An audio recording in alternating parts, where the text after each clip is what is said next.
խոզի մսի ամենագեղեցիկ ճակատագիրն է։ Շատ սոված կամանչայում են ու փորձելու ենք խոզի մսով ուտեսնել։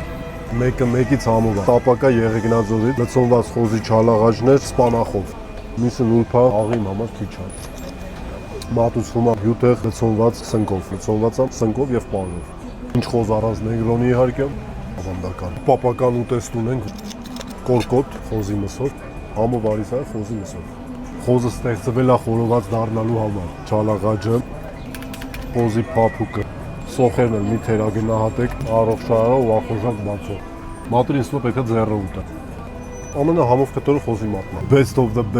best, էլի։ Համավիր իհարկե խոզի մսով։ Ամենահյութալի միսը ինձ թվում է խոզի միսն է, ապակա արմավիրների մեջ։ Կարմիր սոուսը։ Բանջարեղենները նույնն են, պինդ հատված խրխրթոցը ու մեջը հյութեղ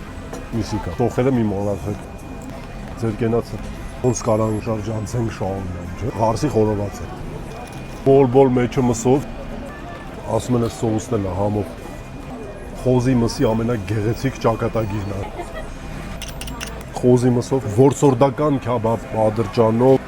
լիարժեք կշտանալու ուտեստ է, կծու բիբարով։ Խոզուկներն այսքանն էին, ամեն ինչ համով էր, համեցեք վայելելու ձեր կենացը, բգլիկներ։